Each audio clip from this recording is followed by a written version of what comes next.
G'day guys, welcome back. I'm Todd, this is Toxic Garage Customs and you're in my workshop. Thank you for joining me, hope you're all well.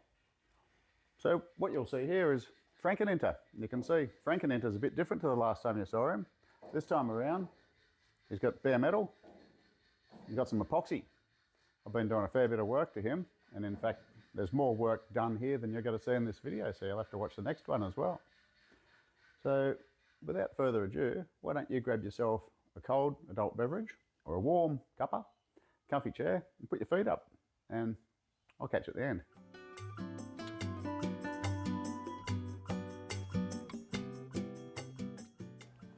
Well, it's all systems go around here.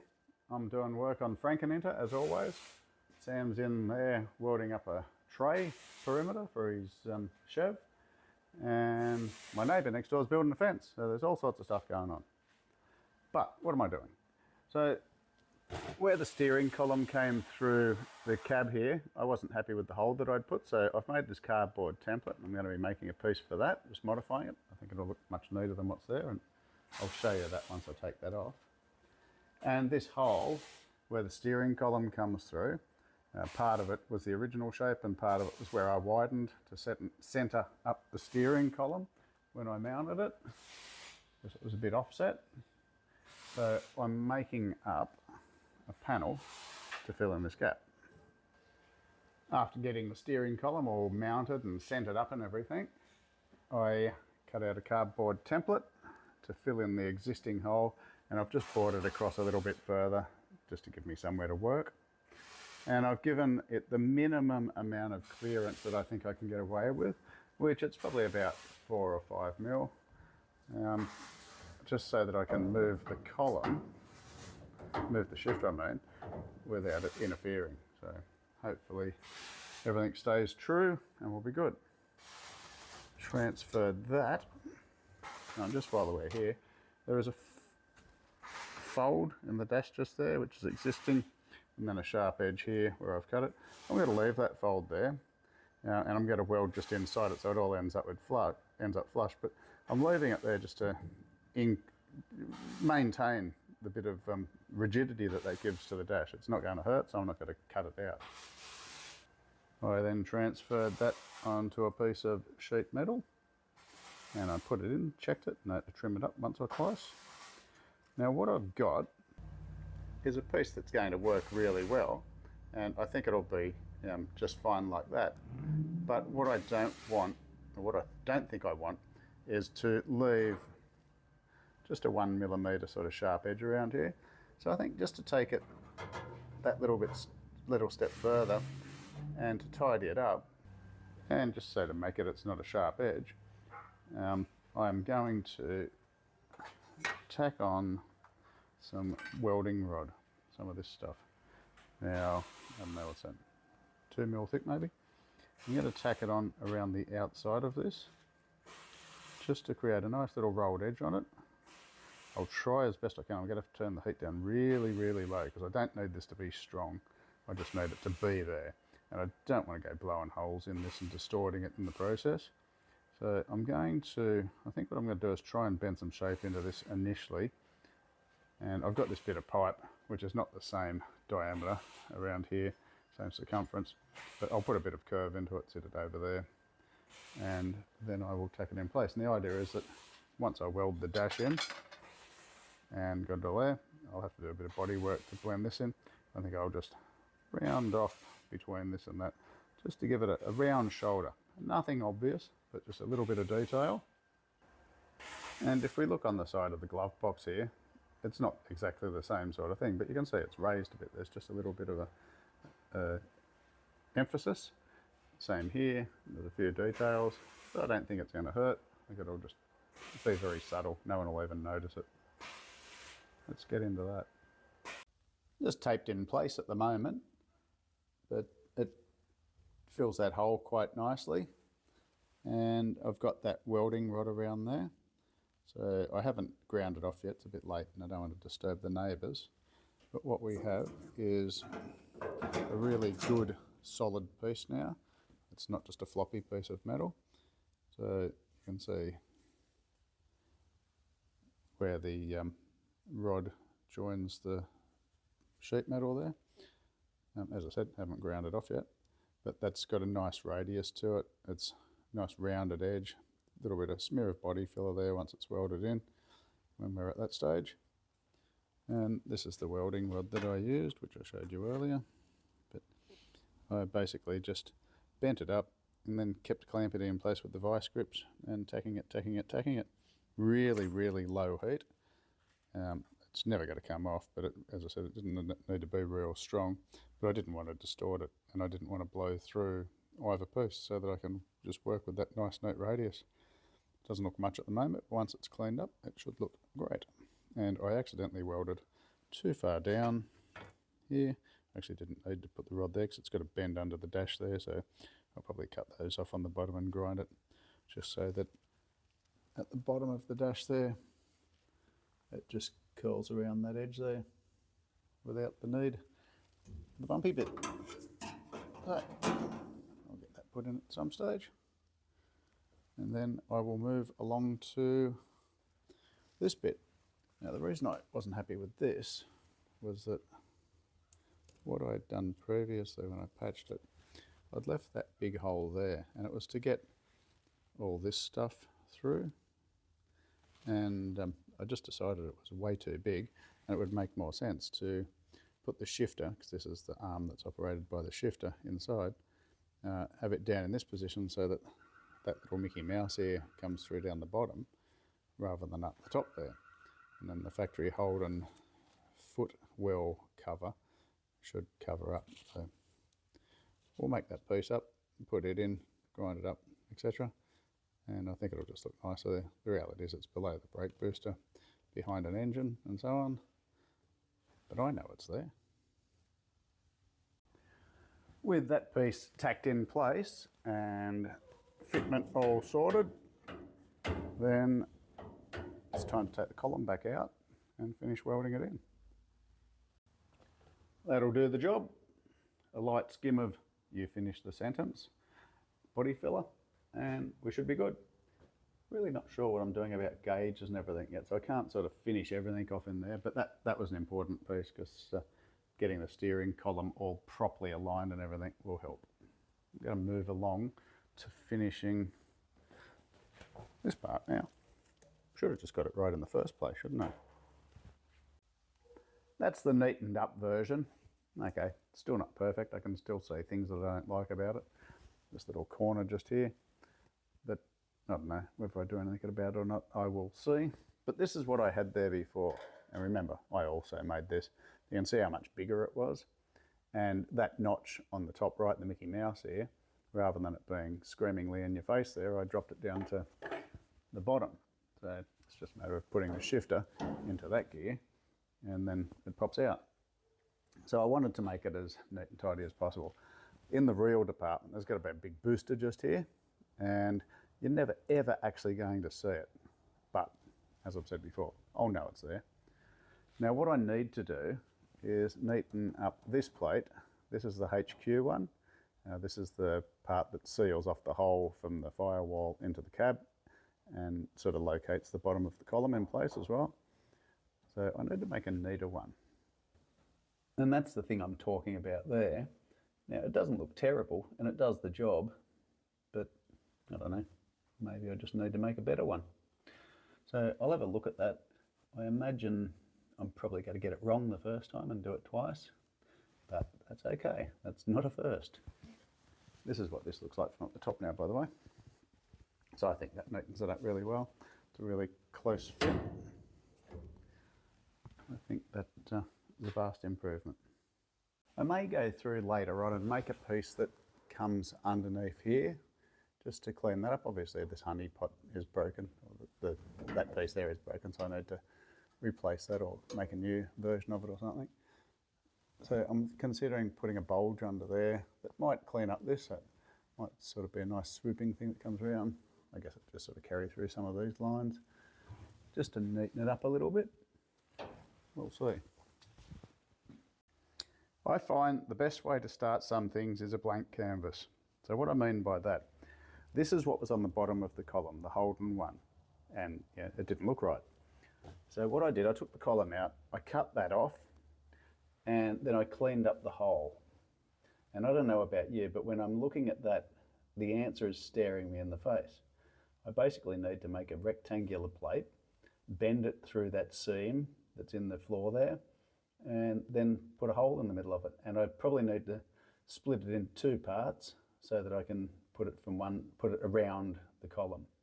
So I'm going to make a cardboard template in the first place of that shape, cut a piece of steel and go from there. I've put that piece of cardboard there and I'm going to take it right the way up to my mount there, and then you can see the black dots that I've put and some dirty finger mark. That's the shape that we're aiming for. So I'm going to cut that out in the first place and then I'll cut out a steel. Got my piece cut out, cleaned up, and a line for where it's going to be folded, or bent I should say. Now I've got the world's cutest little pan brake here, or sheet metal folder. It's also the world's most unstable one because it's got a terrible stand. But let's have a look how I'm going to work out the angle. So the Firewall has a fold in it, a bend in it.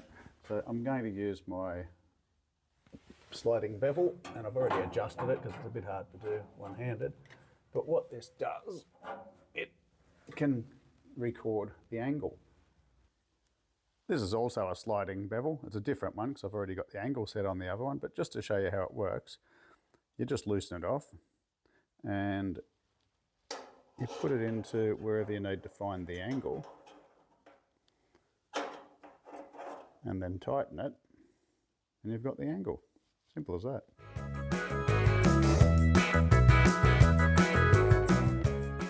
That looks better already. All I need to do now is actually fit a column through it.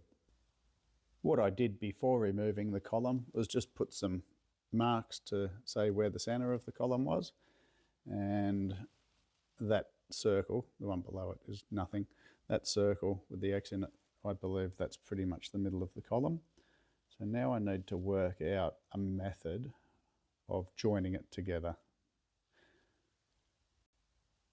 Now I need to cut a hole in it, the size of the column, and enough room for a seal to go around that. And then I'm going to have to build a flange around that to mount it to the column, and something through the middle of it to join the two halves together. I'll either split it in the middle and join it that way, or split it down that way. Not sure yet. Probably lengthways, I would say. It seems more logical. Need to measure the diameter of the column to work out what size hole. So with my vernier calipers here, we have 55.6 millimeters, or in inches, about 2.2 inches. So 56 mil we'll say. And looking at my hole saws, this one here looks like it's probably about 60 mil.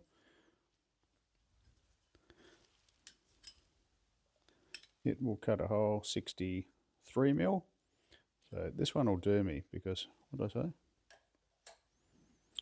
56, 63, that's 7 mil bigger. It gives me 3 mil of air gap around it, which will be somewhere that I can put a seal in. Don't know what I'll use for a seal, maybe a strip of rubber. Maybe I'll use something like a seam sealer type material, a Sikaflex or something. We'll work that out when I get there. And of course, if this hole isn't big enough, that if I've got that hole already done, then I can enlarge it a little bit if I need to. But it won't be too small, is what I'm pretty sure of. So let's cut a hole. Cutting a hole on an angle like that should be a little bit interesting. And also because the column will be coming through on an angle, I'll probably find that I need to make it an oblong shape, because the column, how's it go? That's the top. It will come through on an angle like that. So we'll see. Again, it's not going to be too small. It's not going to be too small in diameter, but if it needs to be extended out, then I can just use a die grinder or something and make it bigger. We'll know once I cut the hole. Let's not get too scientific about it.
So I nearly got thrown off the horse a couple of times there while I was cutting that hole, but I managed to cut it. So what I've done is I've marked out, so 37 mil is halfway. So this line here goes through the center of the circle. So what I'm going to do is cut this plate in half just there, and then hopefully that fits around the column nicely. And what I intend to do, not this wide, but is to make a flange that comes up on this one and a flange that comes up on this one straight up, so that I can somehow fix that together. We'll work that out, screws or something, and that way I can bring it up to the bottom and the top of the column. And then I need to make a sleeve through here that is 2 semicircles that will go around the column to snug it in place, which, just thinking about it, the hole that I've made, some of it will be taken up with the sleeve. Hopefully I've got some exhaust pipe or something that'll fit in there. If not, then I'll just bend some metal into a circular form to put it through there, and it'll come through this side and out the other side, only by, I don't know, haven't worked it out yet, but maybe 10, 15, 20 mil, just a flange to hold it in place. And then that flange will also have a flat bit on it on each one, so that I can fix it together as well, so that it holds the column in place. And then, as I said, I'll put some type of sealer around it. First thing first, cut it in half, sit it in place, and see if I've got the hole in the right spot. Popped a few clecos in that, so you can see the 2 halves there, joins together very nicely. So the idea is that I'm going to now remove those so I can put the column through the hole, and then I'll put the 2 halves back around the column, and we can have a look, see how the hole looks. And as you can see from this side, it looks much neater. So there'll just be this circular hole with the column coming through, and this is my Mickey Mouse ear and so on for that other fiddly bit to come through. So I'll see. I may try and make it a little neater on this side somehow. Not really sure. Maybe I'll make another cover for this side to hide the hole completely and just have a circle. We'll find out together. But first, let's get the column through and see how it looks. Got the pieces back together with the column there. It's close, but not quite right. So it's contacting the bottom of the mount at the moment. So I've just got to clearance that probably a bit more than even what it looks there. Probably going to have to take it down 5 to 8 millimeters or something like that, because it's actually holding the column up at the moment, which is fine, but I'd prefer that there was an air gap there, and then I've also got to get that sleeve around there, that collar, to hold it in. But I like it. I think it's simple, it's unnoticeable, and it shouldn't be, because all it is just a piece below the carpet. It's got to hold it in, but most importantly, it will be removable. This is where my clecos are at the moment, 4 of them, and look at that, where that one comes through and where that one comes through. That wasn't planned, but it will be, because that's where my riv nuts are going to go, right there and up the top there. And this will be behind the booster, that one will be soon. And at the end of the day, you've got to have something there to hold stuff together. I'm very happy with that. I'll open those holes up and then I'll start playing around with this.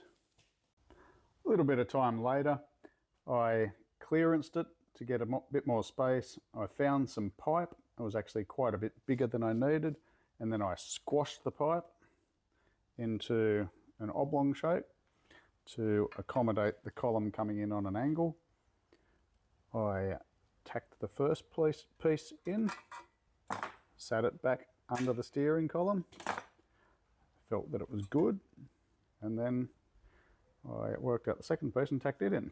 And now I have the 2 halves with 2 halves of the pipe, and I haven't yet tried it again since I've welded the second piece in. So you can see what's happening there. And what I intend to do is work out a clamping method to go around this to hold it together around the column, as well as some riv nuts and so on to hold it into the floor. So I'll put this in and see how it looks. I think I need a few more tools on my bench. What I have made, focus, is 2 little tabs, and I've put a riv nut in the back, and that nut just there is just to stop weld getting on the thread in a moment. And I've held it apart with a washer because I wanted a space between it. And what's going to happen is that this is going to be welded into there like that, intentionally having the gap so I can tighten the two together a bit. And there's a little bit of a gap in there. I'm going to weld that there as the flange to pull the two halves of the exhaust pipe together. And then I'll do the same on the other side. This is what we have. So that's the bottom of it, the top of it. So I've got it in such a way so that these bolts can be accessed from underneath. So this is inside the cab. So it's a nice clean run up through there, and it all clamps together quite well. So it's just a matter of undoing the bolts and dropping the two halves in. So we'll put that in and hopefully it fits. Other than one final riv nut up the top there on the Firewall, which I can't get to just at the moment, can't get the the tool in there while the steering column's in place, but I've got the hole drilled. It's all done. So there will be 4 bolts in the corners there, the 2 flanges together, and this is what we have on the Firewall side. So this is the part I've just done, and this is that opening that allows for all this stuff to come through. What I'll do is make up a rubber gasket that goes between the piece I've just made and the Firewall, so just a rectangular piece of rubber with a hole that comes around the outside of the exhaust pipe, so that when I bolt that new piece onto the Firewall, there'll be insulation there, and I may use a little bit of seam, not seam, so like a Sikaflex type product or something, butyl around there. And then this part here, so there's a gap between the column and this here, so you can see there's still some movement in there, and that's the standard bush that goes around the bottom of the Holden column. So normally that plate that I replaced, between here and that plate would be this, and that's a rubber type material. So I won't be using this one, it's a bit perish, it's a little bit thick, but I'll use a similar type thing through there. So that'll hold that in place, it'll seal it, and it'll do the job. So that's great. And now I'm just going to do a little bit of panel beading, just bang that part in just to get it a little closer to that. But other than that, that bit's done. And as I've said several times, almost nothing that I've done will be seen, and that's why. So you've got the brake booster sitting there, and that's where all that mayhem is, just there. But we know that it's sound, strong, it'll be waterproof and airtight, and it looks neat and tidy. So when we're looking above the engine through all the spaghetti wiring, that's what we're going to be looking at. I'm happy enough with that. Well, the next time you see this, hopefully it'll be an epoxy. Anyone that knows anything about bare metal knows that you just don't get it wet because it can rust. So my advice to you, whatever you do, don't let your bare metal get wet because it'll rust. So I'm hosing the whole thing down and cleaning it out and giving it a dose of phosphoric acid as a final scrub. Then I'm going to dry it, and I have to say it's a little bit stressful. And there we have him in black epoxy primer. Got 3 coats on most parts and 4 coats on a couple of parts. I've done absolutely everything I can get to. I wasn't going to do inside, and then I thought, you know what, it's clean enough, I'll get it done. So inside's got 1 or 2 coats depending on the spot. It'll have other work done to it anyway. And what I've done also is I actually masked off around the windows. You can't see it because it's black. And I masked off the door locks and things, not because I'm using them, because I didn't want to get paint, and I'll probably sell those or give them to someone or whatever. And I didn't want to cover them in paint. So it was that was quick. So I've got to cut this section, modify it to put burst-proof latches in. Same with the dashes, I've explained plenty of times. Got to do the demisters in there. But this is epoxy primer. I had it done in black, had it mixed in black, and the reason being, I guess now's as good time as any to tell you, I'm painting this black. In fact, it's going to be satin black, so it's going to look quite similar to that. And that's why I got black epoxy primer, because I figured it was a good thing to put underneath it, but also so I could start getting a visual on how it's going to look, and really good is the way it's going to look, I reckon. So we're now at the stage that we can put body filler in and start doing all that sort of stuff on this, but more importantly I can actually just leave it sitting there without worrying about it all the time. I reckon that looks absolutely awesome. Just got to get on with everything else now.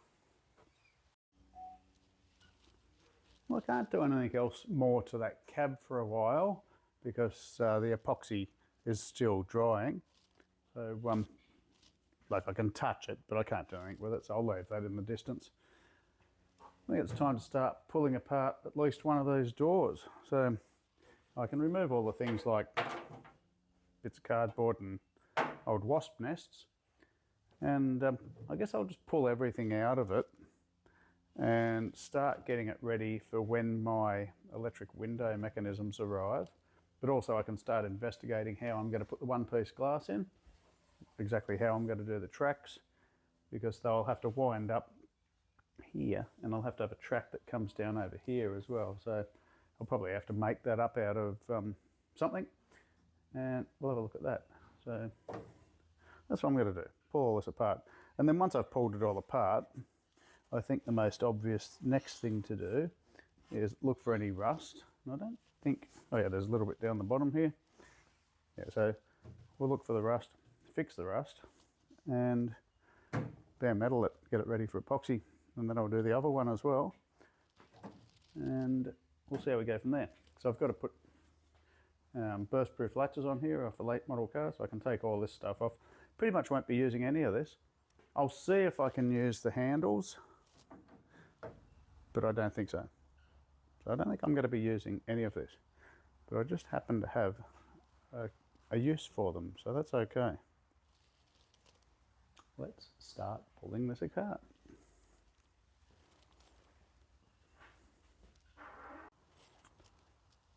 Just taking this door handle off, and it would appear that when you pull this part back, it's all spring loaded, and there's a pin just in there, and I've already tapped this through, but it just comes out the other side.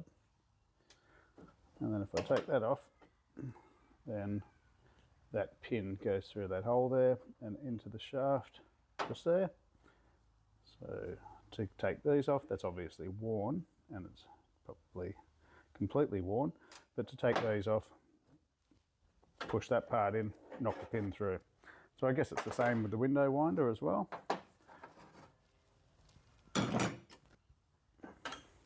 Incidentally, when I was painting the epoxy on the cab, the Rolling Stones came on, and would you believe, paint it black, and then shortly afterwards Led Zeppelin came on. These were on my playlist, and one of the songs that came on was Black Dog. Coincidence? I think not.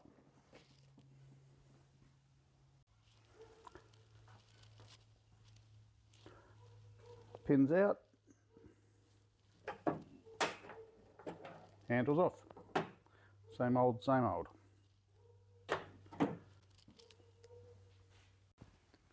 Just working my way through and removing all the bolts and screws and so on. Had to use an angle grinder to cut a couple of them off, and I was able to remove some others. So again, I'm not really using any of this, but it's going to be useful for someone, for something, possibly me. So I'm trying not to destroy anything. I've got to take this out. Usually there's a screw in here to hold in the little hinge here, but not on this. And when I start pulling the rubber out here, I can see some screws here. So I imagine this whole sort of assembly needs to unscrew. So if I dig out this rubber, I may find some screws holding it in. I don't really want this to fall. And it doesn't seem to be broken either, so that's good, because often the hinges on those are broken. I've undone all the bolts for the lock mechanism. I was going to leave it on so I could hang the door and get it positioned, but I think just having the hinges will be enough, because I'm not using this latching anyway. It's more for gapping than anything else, because I've still got to go through and gap the doors and everything. So the reason I say that is that I'm trying to work out what to take out first. And I think I need to take out the glass, the winding glass here, so that I can get it out of the way, so that I can get to the door lock. Now, none of the mechanism winds, but the glass is sliding up. I have chances of it exploding in my face. Now, I don't know how it's supposed to work as such, so I'm not sure if I'm trying to get it to do something that it's not supposed to do or what the story is. I think this chrome strip part here is meant to come up, but it's obviously come out of the actual mechanism. So, as I said, all I'm trying to do is work out what comes out first and what comes out second. So I'll sort that out, and at some stage I'll let you know what I did. Not that it's probably going to be by the book, so out of interest more than anything else. I'll keep struggling. Okay, so what I've found, if I pull the rubber out, you can see there's some screws there, and then when I peeled this part back, there's a screw there. Now there may be more as well. So I would say the frame for the vent window there all comes out with the window attached, and hopefully it doesn't fall on the ground and break. I don't think I've got any chance whatsoever of getting any of these screws undone, so there'll probably be some butchery involved, but we'll have a go first.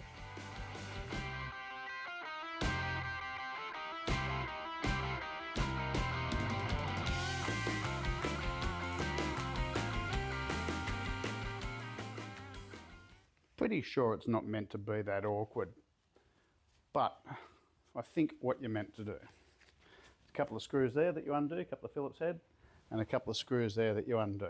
And that takes this whole pivot surround out. The window has to be in the closed position when you're actually trying to get it out, because I'm not going to be able to turn it, but this widens down here, so that there gets stuck in the door frame. And I'm not sure what happened, but this part here, which is all bent, this little pivot point is screwed on there. That was all getting stuck in behind here.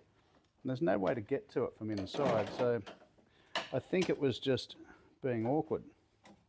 So hopefully that can be straightened out and reused. Looks like it'll come good. And that pin just there goes in there. So there was a screw missing from there. Maybe that's why it was stuck. And that whole mechanism comes out together. So it needs a little bit of panel beating, but the mechanism is good. So quite often this part breaks off quarter windows. This is wobbly, but it's not missing and it's not actually broken. And that screw's just come out as well. So that is an assembly, a complete assembly. So that will be of use to someone, which is good. Now, hopefully I can get something else out of the door.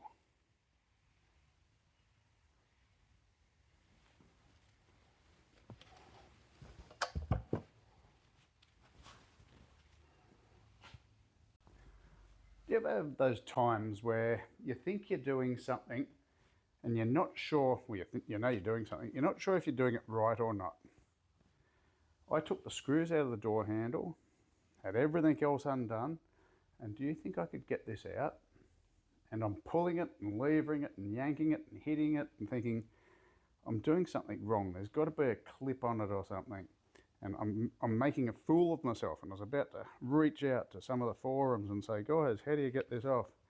And then I stood it up, sprayed some lubricant on it, and just absolutely went at it, pulling at it. And you know what? It was just seized in. So the thing to learn from that, to take the door handle out, all you need to do is undo the screws and then pull it out. And if it doesn't come out, lubricate it and try as hard as you can. Because this is probably about the only piece, maybe the internal handle as well, out of all of this stuff that I'm interested in keeping. I didn't want to break it, and I thought, it's the part that's going to break. But I got it. It's a win. I should go inside and quit now. Quit while I'm behind. I don't know how you get that out, but that's the last piece. Then we can start seeing what we have to cut out. Decided I'd cook myself up a door, so that's what I'm doing. Got some paint stripper on there, been on there for about 5 minutes. Got it pretty thick on there. and it seems to be doing its job. Now I often cover whatever I'm stripping with plastic, but it was bubbling up pretty well, so I decided I didn't need to do that. So I guess I might try and scrape some of this off. Got some of this on my arm before, and I've got to tell you, it burns. So let's have a look, see how it's coming off. Oh yeah, yeah.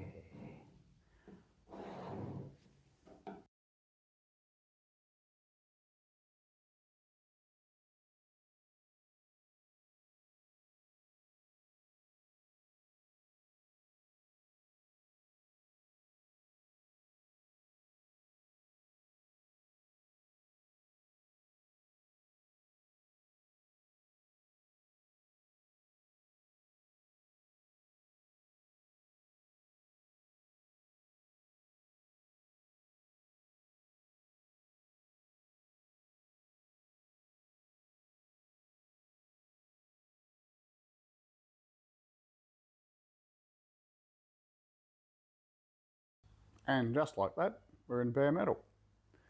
Who doesn't love the look of panels in bare metal? Hands up. Okay, so what we have, I've given this 2 coats of paint stripper. I then stripped it with strip disc on my angle grinder, and also used a strip disc on my die grinder for a couple of smaller spots. And then I put some 80 grit on my DA just to give it that final sand.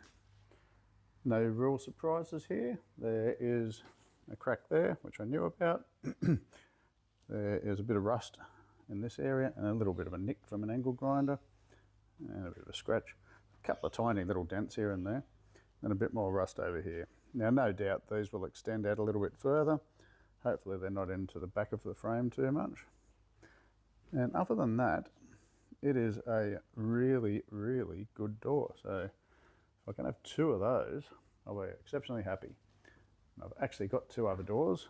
One I don't want to strip because I want to keep it because it's got sign writing, and one that I don't know, but we'll see. So I'm going to continue around and do these areas, which I haven't done yet, and I'll do the top of the door frame. I'll do a little bit on the bottom in the back, but I'm not going to get too far because I may end up having to cut that section out and replace it. I may not, so we'll see. Anyway, I'll get going with that. I decided I might as well just cook all the paint off. So I got that in paint stripper, and while that's doing its job, I went and got the other door. So this is the replacement door that I got so that I didn't have to paint over the sign writing.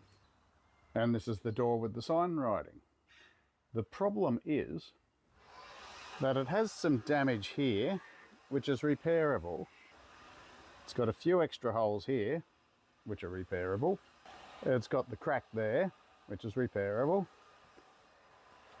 And what I have noticed, it's got a bit of rust down the bottom, but it's all belted in this corner. Now it's all repairable, but let's have a look at the other door. So this one's got a dent down here. It's got a little bit of, I guess, more deeply seated rust there, but it's only surface rust. It's a bit bent up this edge where it's been extended back too far. It has a crack there, of course, and other than that, it's in pretty good condition. I think the only logical thing to do here is to use this door, as much as I don't want to. Because I really wanted to preserve that sign writing. It's, I don't know, it's a piece of history. G.O. Wellington, 241 Oxide Street, Broken Hill, and part of a phone number. Really disappoints me that I have to use this door, but I'm pretty sure that's what's going to happen. And back at this one, I notice it's also bent down there. I don't know, just seems logical to use the other one. And some considerable amount of time later, and a lot of dust, this is what we've got. So there's a couple of tiny little areas that I still need to get into. And I've left this latch on so that I can get my gaps and everything right, so I'll take that off later. But that has come up a treat. So that is that whole door done, other than those couple of little bits, which is great. So that's probably the equivalent of a bit over a day's work to get it to that stage. So I can get on to the next one. Now, while I was doing the door, I found this, a bottle opener. I haven't yet seen if it's got anything written on it. That was inside the door. So I've found that, a 22 shell and a couple of coins. I can't remember what size in this car so far, but that was in the door. I'd be really interested to know, have you ever found anything in a car? Let me know. Chuck it in a comment. I've fitted that door back up to the cab, and I'm just trying to get the gaps aligned as best I can. And if you know much about old cars, then you'll know that the fitment of the panels was not wonderful from the factory, and I think more so with commercial vehicles, and particularly if they've had some miles under them. And this is a pretty good cab, but yeah, it's done some work. So the adjustments. What I need to try and get as best I can is obviously the gaps. So what we have on this side is, it's a narrower gap at the top than it is at the bottom. It's quite acceptable around here, down through here. It's tight down through here, and you can see where it's been contacting with the minor adjustments I've been doing. And it's a little bit wider there. The overall shape's not too bad. And I also want to have this door on before I start doing those rust repairs, so I can see how the panels are meant to fit. Because these do sort of curve in here, and both doors are the same. So I think it's meant to be like that, but I don't want to go reproducing that only to find that the door was bent, because it's got a bit of a curve through there. Lines a little bit out through here. What I have noticed is even when I get the plane through here pretty good, bearing in mind that this has been bent, it sits in quite a bit just here. So not really sure about that. So it doesn't seem like it should do that, but if I try and bring that out, then it throws some other things out. So there will be compromises. So what have I got? These hinges, and as you will know if you've been watching along, I spent a fair bit of time taking the hinges out, sandblasting them, getting them all good, and I got new hardware and re-tapped the threads where they go in, so it's easy to take this on and take this off and put it back on again. You have this piece here, and it goes through, and it's threaded, and there's a nut here and a nut on the other side, so you can move the door in or out, and that will adjust the gap along here, and it'll adjust the gap along there. So if I need to tilt the door, I can wind the top one back, or vice versa, or I can move them both back, both forward, depending on what I do to those two hinges. They don't alter the way it sits in or out this way. On some cars, you can adjust these, so you can undo them, and you can move the whole hinge pocket in or out, and you can do an adjustment there. Others you need to put spacers in and shim them and so on. From what I can see with this, the only way that I can adjust the door this way is the actual holes where these bolts go through are bigger than the hinge bolt. So there's movement in there. So by doing that, I can actually move them in or out along that hole so that I can adjust the door in or out this way. So it's sort of get one thing right, play around with it, check the next thing out and so on. Now what I'm thinking is if I can't get enough adjustment, and it's looking pretty good, but I might need a little bit more, is that there's probably no harm in just getting the hole here, and I'll show you on a door that isn't fitted to a car. So what I'm talking about, this hole just here is larger than the part that goes through it. So you can see there's movement backwards and forwards and a certain amount up and down to be able to get some adjustment there. So that's a good thing. So if I need to make those bigger, then I can, but I can get up and down adjustment, in and out adjustment with that, and then control how far the door sits in or out from the pillar, front to back, with these nuts. So I'll play around with that. Oh, one final thing, something was contacting when I was trying to close and I couldn't work out what it was. And then I had my suspicions that it was this. So I just put a piece of masking tape there and I could see just by a little bit of a mark on it that the door was too low. So I lifted it up and it stopped contacting. Blue tack or Play-Doh can do a similar sort of a job.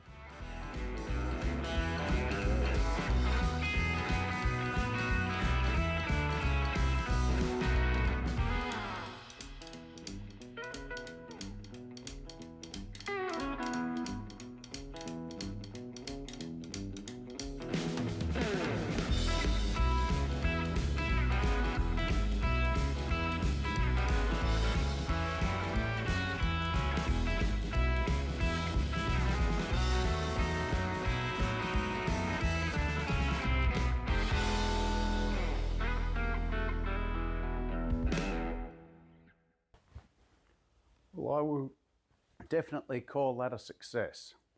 So what I've got, I've done all those adjustments I spoke of, and I've got it so that I'm really happy with those. Just go back a step. What I did, because I've taken the internals out of this door, I've got one of my shot bags, one of my sandbags for beating shape. So these, they're actually quite heavy. This is a small one that's good twice the weight of it. I'm not sure what the weight, but it should duplicate, possibly even be a little bit heavier than when all the internals are in the door. Because remember, it's a bare door at the moment. And the reason being, I want to load up the hinges, something close to what they will be once the door is assembled. Because otherwise, if I go gapping at all and then put all the internals in it, including stuff like paint, but you got glass, the winders, the locks and so on, then that will put some load on the hinge and it will drop it and it will mess up my body line. So I'm loading it up now.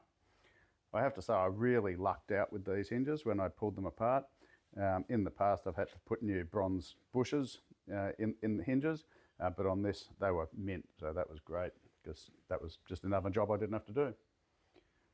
As I said, I've left these latches and this thing on here at the moment just so that I've got something to work with, but this will be replaced. But I am going to leave, if I can, I'm going to leave part of it, maybe this section or something, just to help locate it. But if not, then I'll take it all out. I do like this little brass touch, brass touch here, but it's probably not going to go with what I'm doing.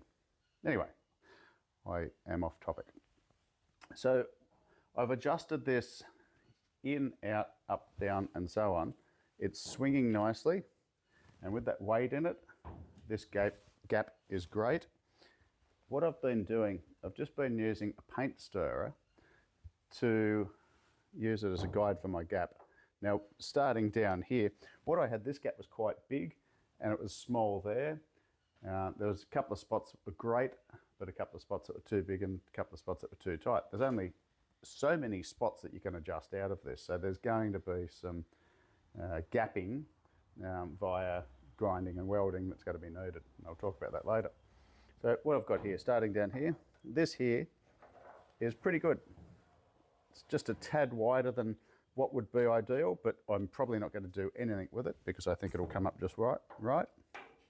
Because what I have to allow for is once there is body filler, paint, primer, more epoxy and so on, these gaps get tighter and tighter, and it would be an error of me to get it super tight as I want it finished now, only to find that once the paint's on there it's contacting and damaging the paint. So I have to have gaps. So this is a good measure. Just there is a little bit too tight, just in that point right there. Same right there. And then as we get up here, the gap becomes a little bit closer than what I would really like, and around here. So I'm going to do some modification there, and what I will probably do is grind a little bit off the edge of the door and weld it and shape it just to close, open that gap up a bit. Little bit up here. It's pretty good across the top here, generally speaking. And down here, it's actually really open just there. Like there's a big gap there. The door's actually a funny shape, so I'll probably put some weld on there and clean it up. Coming down here, it's all pretty good. It's good right the way down through there. Closes a little bit, but overall, this is pretty much how I want it. So I'm going to go through and mark. I'm going to do something about from there to there. Literally, I'll either run some weld down there and grind it and shape it, or I'll get a welding rod and weld it on there and use it as my contour, possibly that way on this bit. Up here, that actually goes up a little bit higher just there. So I need to check that, could have a little bit of a bend in it as well. So I might just grind a bit off there and then re-weld it. Grind more off than I need to take off. Weld it so that I can build it back up and still have a solid edge. And down through here, the choices are grinding it off the door, welding it, and then re-grinding it, or cutting an excision down through the body line here, just tapping the panel work away and re-welding it. It depends which line looks best in the first place. Now, I think the cab line actually looks pretty good and I can get away with it on the door. And it's really wide through here as well, so it's going to be completely unnoticeable. What will be noticeable will be that there won't be massive gaps. But overall, I have to say, this thing is really fitting well, like really, really nicely. So there's not a lot I have to do to that. But there is still this spot here. It's, if this is 3 mil, that's probably 2 mil and 1 mil. So I'll have to play around with that. The choices there are, I can body fill through there, body fill through there. I've run out of adjustment on the hinge, or I could cut a slither out from this panel here and just gently tap this part in so that line meets, or a combination of those two things. So I'll have to make a call on that, and you'll know when I know. That's great. Why am I fitting this up now early? Because I want to get it as close as I possibly can. I want to have the hinges adjusted as closely as I possibly can, so that when I've got this in paint, when everything is done, hopefully I can put the hinges back in. I've got them marked where they come from, the hinges that is. I can put them back in exactly where they're adjusted at the moment, and hopefully the gaps will be very, very close, if not perfect, by the time I have the shiny stuff on this. Okay, well, I guess I'll make sure that I know where those hinges are supposed to be, and then we will move on from there. But pretty happy with that, very happy with it. I've got marked on this door just here where I need to widen it out a bit. So I've actually taken the door off since you last saw me and put it back on, and the reason being is that I had forgotten to put some of the adjustment washers in there, and I knew that it was going to mess things up later. So I've gone through, rechecked everything, and to be honest, everything else I can live with, but this part here is just a little bit too wide, so it's pretty good just there. It's pretty good just there. And then from here through to here, I need to build it out. So what I'm going to do is just get some of this welding rod, and it's only a couple of mil thick, and I've just put a bit of a shape into it, and I'll tack it on from there around to there. I might even take it, just looking at, might take a little bit further, just so that I can grind it. So it's not going to be this thick right the way through. It'll taper out to nothing at some point. Taper out to nothing here, but this is where the bulk of the gap needs to be filled, and that may or may not be enough, but it will just clean it up a little bit. It's a good time to do it because I haven't really done anything else, so I'll crack the welder out. I'll do that, and once again I'm doing this while it's on the car so I can get it as close as I can, and I might as well try and fix that little crack there. At some point I've got to go through and cut the internal sections out of this and work out whether I need to brace it, and I may Just need to put like a weld a round rod in underneath it or something, just to give it a bit of rigidity, or maybe it won't be necessary. We'll concentrate on this first. I want to use this anti-splatter spray on that bare metal, but this tin hasn't got any pressure, or didn't have any pressure. Someone showed me something recently. Now, I'm not recommending you do this because it may or may not be dangerous, I really don't know. But to add a bit of pressure into it,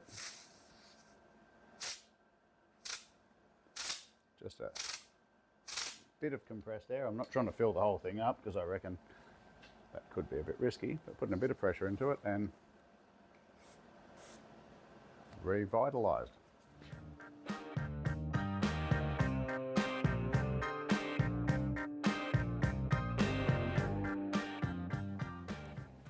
So I tacked that piece in from here through to here. I took it a little bit longer, and as you can see, this is where my paint stirrer goes in, and this is a bit tight through here. It's getting pretty good there, a little bit tight, and then definitely tight there, then comes loose again. So I'm going to go through and tack that on this side. I'll tack it on the other side, and then I've got metal that I can shape to exactly as I need it, and I'll just use the angle grinder for that.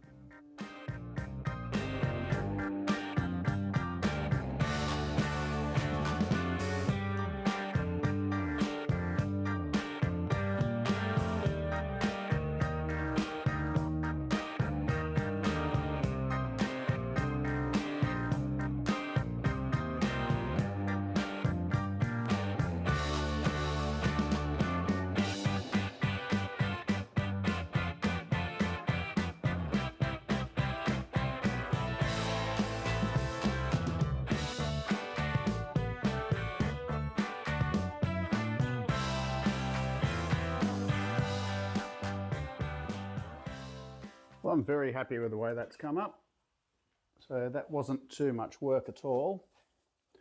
I haven't ground off the other side yet, but you can see here where we now have a consistent gap coming right the way around there. And I couldn't be happier. So to mark it out, after welding the welding rod on and filling it right the way through, and I did the same on the other side, I just coloured it in with a black marker, and then I used the stick and the scribe and just followed the contour around and scratched the line in there, and then I ground it off, and then I just finished it off with a bit of 80 grit sandpaper. So obviously there's the body work to happen on the body yet, but overall I'm very happy with the way the gaps have come up. So the next thing I'll do with this is mark out exactly where the rust repair section needs to be. On there. I'll make a template of those areas. And I did say I was going to weld this part here up as well. And I'll play around with those lines a little bit. This kicks in here, but as I've said before, that's for the sake of the mud guard. I don't know if it's meant to be all dented in there or not, so that'll be something. Once I manage to get the guards back on, I wouldn't be surprised if I got to play with this little area here. But I put that splatter shield on it as well, so that's good. It's just protected the metal a bit. I'll fix this. I'll make some templates, mark it out, and then pretty sure I can take the door off again. Where that was cracked, I just ran the angle grinder through it just to put a 1mm line, got the two parts lined up, and then I can weld it. Before it was torn, so there really wasn't anywhere for the weld to penetrate. So this will just make it strong. After working out how much I needed to cut off, I just made up a template that will remember the shape after I've cut the bottom off. So when I cut this off, I'll try not to do too much damage to the inner skin, but the reality is I may need to replace part of it. And I've done the same on this side as well. It's a bigger area. And while the main rust is in this area here, there is a hole just there. So in the first instance, what I'm going to do is just take out the whole lot. It may creep up, could come up this way as well, but I'll take that out in the first place. So once again, I just made a template for that. And it just, all it is so that I can remember the exact shape of what it was so that I can put it back on. That's not sticky taped in the right place at the moment, but once making that up and feeling the bottom of the door on the edge, then what I checked was if it is square on the corner, and it's very rare that a panel is actually square on the corner, and might be a bit hard to see there, but this isn't. So if you made the assumption that this was a 90-degree angle and went and cut it that way and tried to fit it, you're going to have a funny shape to the door. So this isn't a 90-degree angle, it is the shape that it needs to be. So once again, I'll cut the section out of the door, have a look at it, and I'll sneak up on it. I won't cut the whole area out in the first place, and then if I don't think it's extending too much further, then I will just cut to my line, and then I'll make up a patch panel. I'll try and take off this piece in one piece as well, so I can use it as a model, but I'll make a patch piece, and I've got to remember to put flanges on it as well so that I can bring it around. And one thing that I always like to try and do is make those flanges that come around the corner the same width as the stuff that's already on the door, so it doesn't look like a patch. But I'll get a bit ahead of there and then I'll show you. Have both corners removed, and as you can see, I didn't go right the way back to the black line, so I'll make my patch panels about the size of the black line in the first place, and then I can trim them down. In here, came up nicely. I've given it a bit of a clean up with a wire wheel, a couple of overcut areas, and that's fine. That's what welders are for. And there's a spot of rust there, so I'll just cut that out and just put a little bit in there. And then this side here is all good, so a bit of a clean up. No surprises, which is good. So the pieces that came out, this is the larger piece. So you can see that it's pretty thick metal right the way out to the perimeter, the margin, so to speak. There's that hole right at the top there. Right at the top there, but nothing seems to go past that. So obviously stuff just gets trapped in around here and in the bottom corner. And then the back corner, once again, it just got trapped in between this part and the actual skin. So I will rust convert and weld through prime all this stuff before reattaching it, but I'm going to take the door off to do all that, I think. I might make the pieces up and set them in place, make sure they're good, and then put them on. But I will make sure that it's all protected under there so that I can prevent that from happening again. And then once this is all built, there'll be cavity wax put in the doors and anywhere I can to get it to wick down into the seams to prevent stuff being caught there and rusting. There was a little spot of rust here, so rather than try and fix it, I just cut the corner of the door off. And then what I've done is just picked up a piece of scrap and tacked it on, flux core welding, beautiful. And all I'm going to do now is just mark out where the line is and cut it off. No point making it hard to handle. I had a nice big handle to hold on to, so we'll tidy that up and then I can fabricate the corner. After a little bit of toing and froing, we've gone through and cleaned up the edge here, just kept shaving it little by little to get the line right through here and the line right through there. I've got to just tap it in a little bit, and once I've got this welded in, I'm going to put the dolly on the back of this, and actually I'll put the dolly on the front of it, and I'll tap it on the back to fold that seam over a bit more, and it should just shorten the radius a little bit and just bring it in a little bit. So that one is pretty much ready to weld. Piece one, it's got some weld through primer on it and it's ready to go. So we'll pop him over here and come back to him. And piece two, I've cleaned up and cut out. Now, as we know, it's quite a bit of curvature to this panel, so I need to put that in there. So I could just bend it over my knee, but I've actually got something that I've made for the purpose. It's tucked in out of the way and covered in dust at the moment, but what I have is my roller, whatever you want to call it, but making curves in metal. Pipe bender. Now I've just lost my bit of metal.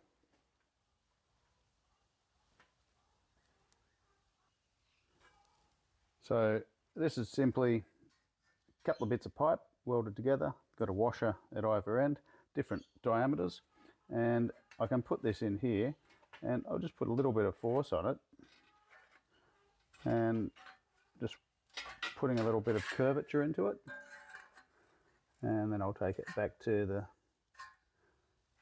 the door and see how it goes. So you can see there's some curvature there. I don't know if it's enough or not, but we will go and check it out on the door. Okay, so sitting that there, I've probably bent it a little bit too much. That's okay. That looks pretty good, although it could be a little bit more bent down the bottom here. So I'll take it back over and just put a bit more curvature there because it rolls off pretty sharply there. Got the curvature into it nicely, so it sits on there nice and snugly. Now what I'm going to do is just prepare this for folding. So a couple of things, like this one, just going to take the corner off. So we'll just go through there like that. Don't mind Davina in the background there calling the chooks. But we'll do that. Not really a 45, but hey. And then I've got to take this over to my brake to get it to fold. Now what you can do, if you can't see the mark on the other side, you can just put a little nick in the middle, and I'm actually going to be able to see this. It's more so that I can show you that sometimes the side that you've got it marked on is not the side that you actually want to see when you're in your brake, in your folder. But when you flip it over, you've got these nice sharp marks that you can see. Well, it might be a little bit too long, but that's all right. So take this into the brake and fold it. Now what's going to happen is that this one will fold okay because it's a nice flat surface. This one's curved, so what is likely going to happen when I fold this is that it's going to want to straighten the metal back out again. So I'm going to have to compensate for that, and that is bend it back again once it's there. It might hold some of its shape, but it'll probably try and flatten it back out. And as predicted, it's flattened it out. So if we put that there like that, you can see that it's really flattened it out. So what I need to do is shrink it through this area here. Now I've got a shrinker, so that's what I'm going to use. But what you can do is actually crease it multiple times and then hammer and dolly it back out, and you can shrink it that way. I'm going to use my shrinker because that is the tool that I have that is perfectly suited to the job. What I need at the moment, however, is some sort of marker.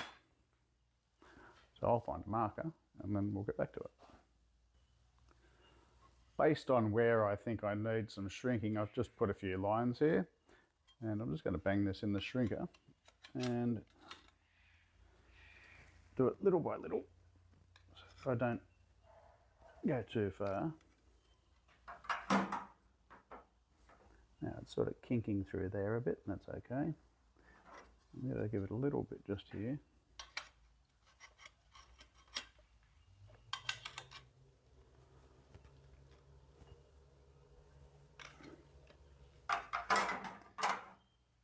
Okay, so I need to straighten it out a bit here. I've gone a little bit too far, so we'll stretch it out. Doesn't take much.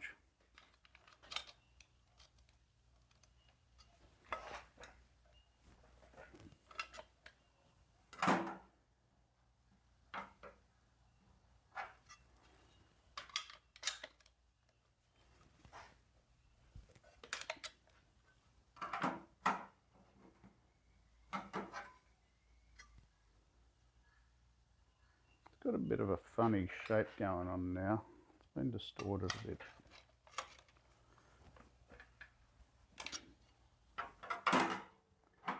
Okay, we're coming back. Okay, so I'll play around with that off camera, but I've just got to bring that in a bit, and then we're pretty much right.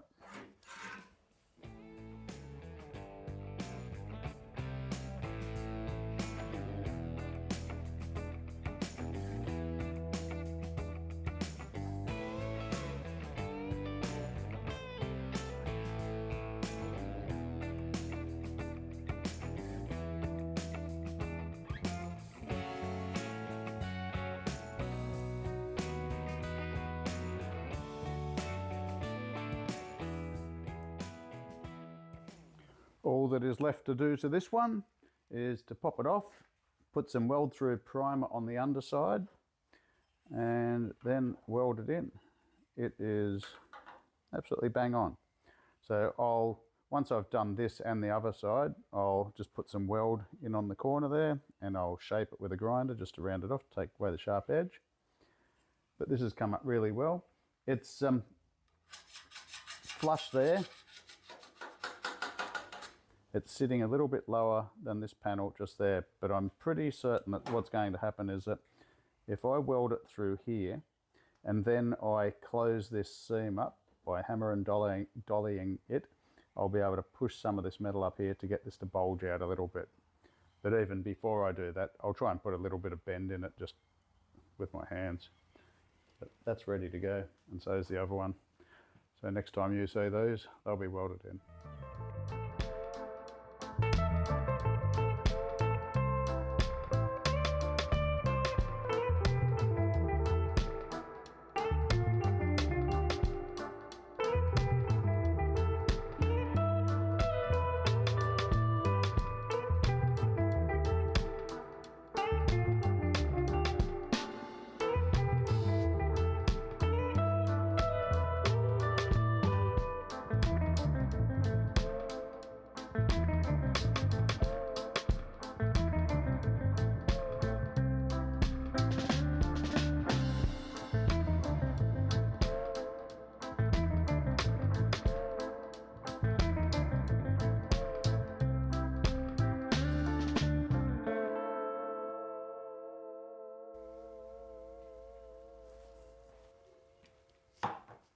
What do you reckon? I'm really happy with the way he's coming up. And if you look at the back of the cab here, you're going to have a bit of a sneak peek of what else I've been up to. Wonder if you can see what it is. So remember, if you've got a project, why don't you flick me some details about it on Toxic Garage Customs on Facebook. Just look it up. You might have to friend request me or something. I'll accept it. And you can send me through photos of your project, because everyone's always keen to see it, especially me. So do that. And if you could do me a favour, do that whole like, comment, share and subscribe thing. There's plenty more to come to this, and I think you might see the way this build's going. I'm not doing a patina build here, I'm doing a pretty well finished build, so I think it's going to be pretty exciting. So take a look at the back and see if you can work out what I've been doing. But until that time, till the next time I see you, why don't you go and pick up a spanner, an angle grinder, spray gun, whatever it is, and do some work on your project, because it's calling for you. And remember, it's not going to do it itself. So please stay safe. Anything you do, do it safely. And until that time, I'll see you next time.